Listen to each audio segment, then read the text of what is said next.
नमस्कार बच्चों, स्वागत है आपका फिर से। मैं हूं गुरप्रीत सिंह। बच्चों, हमने इससे पहले जाना कि किस तरह से भारत अब स्वतंत्र हो चुका था। स्वतंत्र भारत जो छोटी छोटी 562 देशी रियासतों में बटा हुआ था, जिन्हें प्रिंसली स्टेट भी कहा जाता था। ठीक है। इसके अलावा बच्चों, इन रियासतों के अलावा भारत का खुद का भी भूभाग था। ठीक है ना, जिसे ब्रिटिश भारत के नाम से जाना जाता था। वो बाद में भारत को मिल गया। अब बच्चों, इस भारत का प्रधानमंत्री था जवाहरलाल नेहरू। ठीक है। इसके अलावा बच्चों, उस समय में जो हमारे गवर्नर जनरल थे, जो कि बाद में राष्ट्रपति के नाम से बदल गए, वो पद बदल गया, वो थे उस समय के माउंटबेटन। माउंटबेटन जो बहुत ही तेज दिमाग वाले और बहुत ही अच्छे गवर्नर जनरल थे, जिन्होंने भारत को बहुत अच्छे रूप में ढालने का प्रयास किया। देखिए बच्चों, उस समय में रियासती विभाग का गठन किया गया। रियासती विभाग का गठन किया, पहले रियासती मंत्रालय बना, उसके बाद रियासती विभाग बना। और उस रियासती विभाग के जो अध्यक्ष थे वो थे हमारे सरदार वल्लभ भाई पटेल।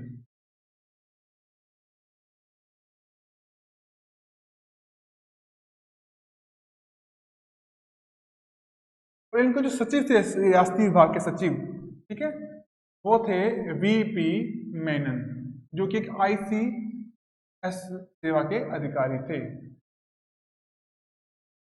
दोनों ही बहुत समझदार, बहुत ही प्रतिभावान।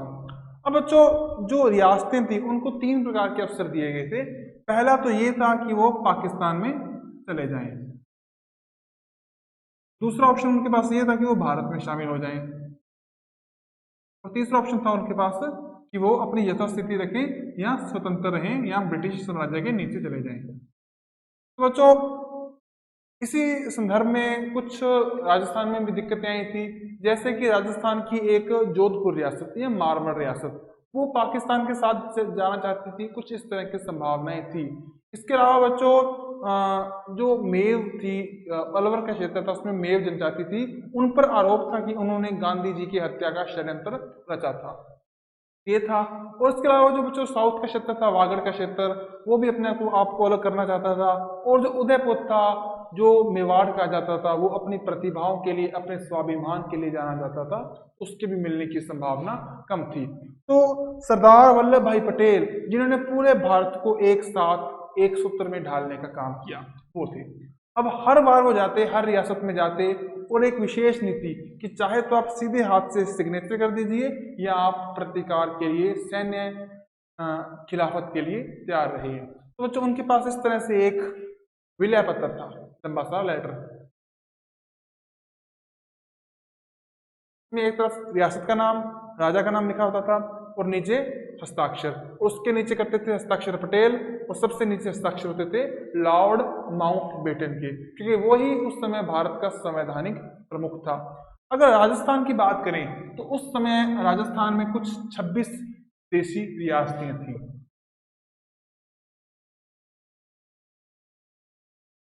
ठीक है बच्चों। और उसके अलावा 3 ठिकाने थे। 3 ठिकाने कौन कौन से? एक तो थे अलवर में ठिकाना, का नाम था नीमराना। दूसरा ठिकाना था कुशलगढ़ बांसवाड़ा में।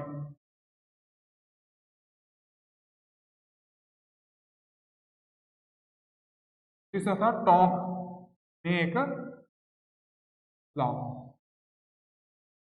अगर बात करें, सबसे नई रियासत थी झालावाड़, और एकमात्र मुस्लिम रियासत कौन सी थी? मुस्लिम रियासत तो थी टोंक। ओके बच्चों, कुल 26 रियासतें ये थी। इसके अलावा एक केंद्र शासित प्रदेश भी कह सकते हैं अपने, वो था अजमेर। अजमेर, मेरवाड़ा। ठीक है। तो कुछ ऐसी स्थिति थी राजस्थान की। अब देखो बच्चों, पहला चरण गठित होने जा रहा था। पहला चरण जिसमें आज के राजस्थान के 4 जिले थे। कौन कौन से? अलवर, भरतपुर, धौलपुर और करौली। लेकिन इस चरण में एक समस्या आन पड़ी। समस्या क्या समस्या? कि जो धौलपुर और भरतपुर का क्षेत्र है वो शामिल होना चाह रहा था उस समय के यूपी में, और बाकी क्षेत्र शामिल होना चाह रहा था पश्चिम में यानी कि राजस्थान में। तो इसके लिए कुछ संघर्ष चल रहा था, हालांकि बाद में जनमत भी हुआ। इसके बाद बच्चों एक समस्या और भी थी कि ये क्षेत्र को यूनाइट रहना जरूरी था। इसका यूनिफिकेशन किया गया, इसको एक साथ लेकर आया गया, मत्स्य संघ इसका नाम दिया गया। अलवर भरतपुर धौलपुर और कलौरी ये साथ में आ गए। अलवर भरतपुर धौलपुर और करौली। ठीक है बच्चों, थोड़ा सा इसको साफ करके अपने ना अच्छी तरह से लिखेंगे इसको, ताकि आपको बेहतर तरीके से समझ में आ जाए। ये था प्रथम चरण।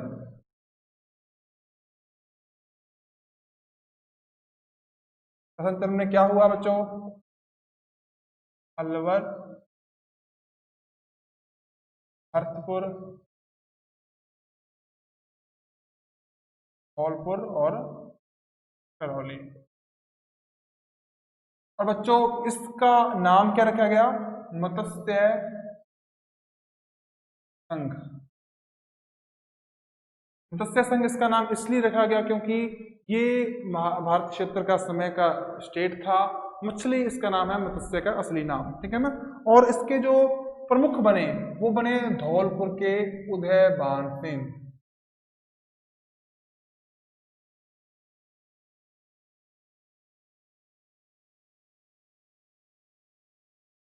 ठीक है बच्चों, और इसके जो प्रधानमंत्री बने थे वो बने थे उस समय में शोभा राम कुमावत।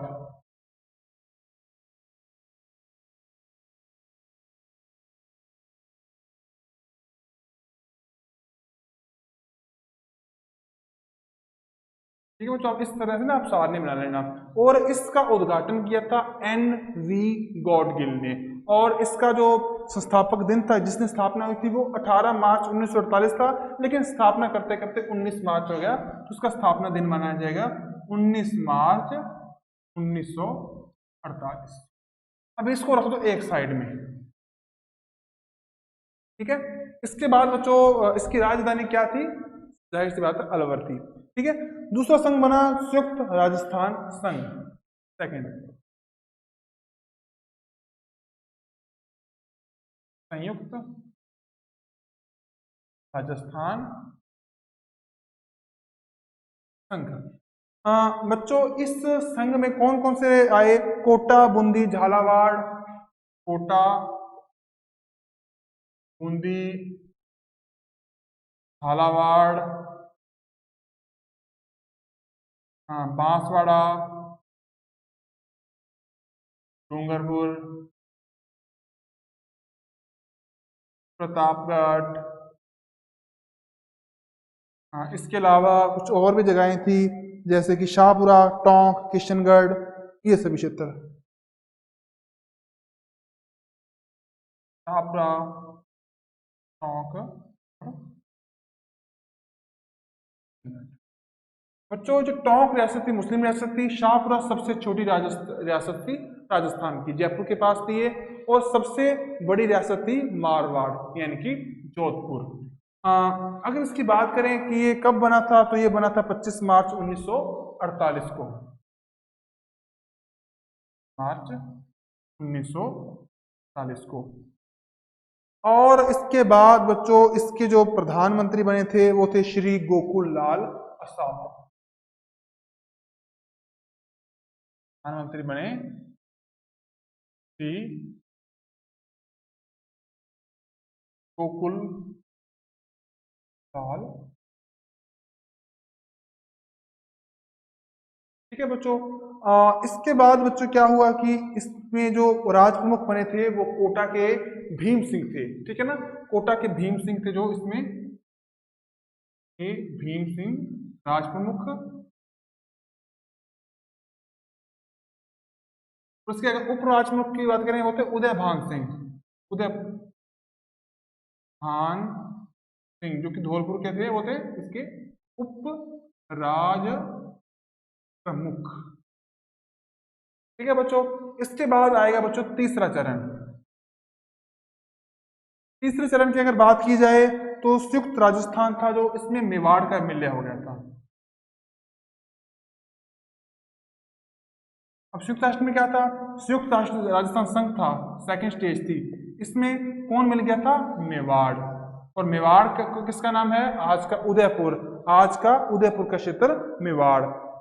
ठीक है। अब उदयपुर है भाई वो बड़ा है इनसे, तो उदयपुर इसकी राजधानी बन गया। पहले राजधानी कोटा थी, उदयपुर से राजधानी इसकी, माफ कीजिए बच्चों, तब ये कोई नहीं थे, है ना, सिर्फ कोटा के भीम सिंह थे यहाँ पर। ठीक है। मेवाड़ के जो था वो शामिल हो गया, और इसके जो प्रधानमंत्री बने थे वो थे माणिक्यलाल वर्मा और भूपाल सिंह इसके राज प्रमुख। भूपाल सिंह राज प्रमुख, और प्रधानमंत्री जो थे इसके माणिक्यलाल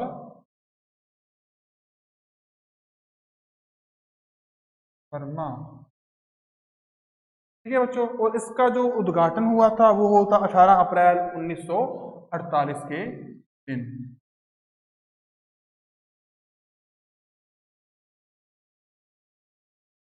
ठीक है बच्चों, इसके बाद अगर चौथी स्टेज की बात की जाए वो थे वृहद राजस्थान, इसको मिटो देते हैं, है ना।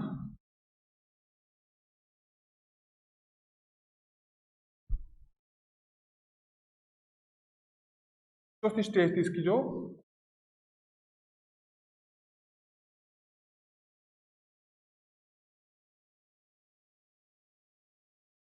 वृहद राजस्थान। वृहद राजस्थान जो थी वो तीनों पीछे की स्टेजेस थी जो संयुक्त राजस्थान तक की स्टेजेस, उसमें जयपुर, जोधपुर संयुक्त राजस्थान में,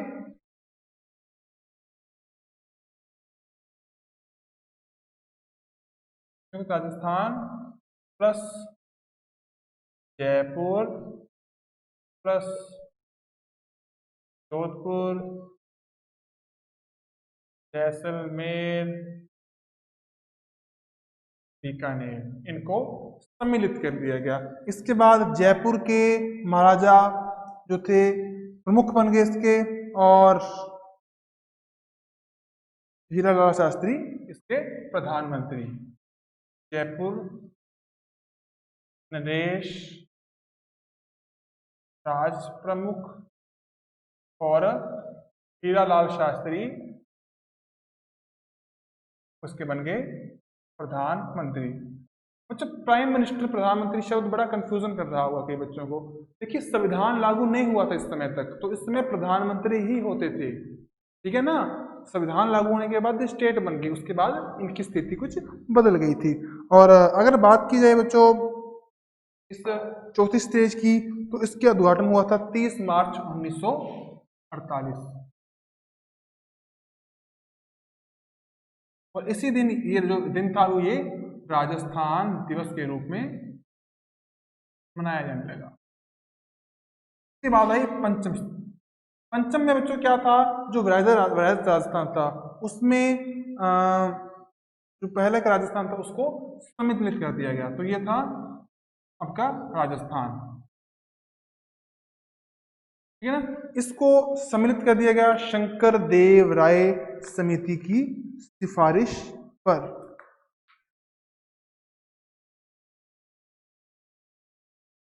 ठीक है,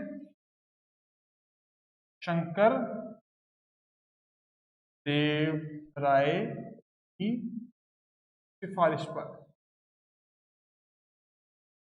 इस पूरे के साथ जो पहला स्टेज थी ना, इस पूरे के साथ प्लस मत्स्य संघ हो गया, और इसके प्रधानमंत्री हीरालाल शास्त्री, राज प्रमुख जयपुर के मान सिंह ही रहेंगे। 15 मई 1949 को इसका उद्घाटन किया गया।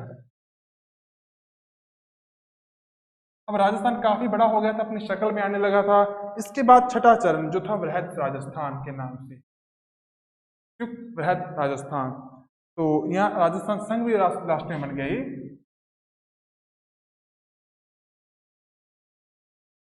क्या बच्चों, इसमें सिरोही को छोड़ दिया गया इस पूरे 5th चरण को, जोड़ दिया गया, सिरोही आबू को छोड़कर। ठीक है बच्चों, और इसके जो उस समय संविधान लागू हो गया 26 जनवरी 1950 की बात थी, संविधान लागू हो गया। राज प्रमुख की जगह अब आ चुके थे उस समय में राज्यपाल गुरमुख निहाल सिंह।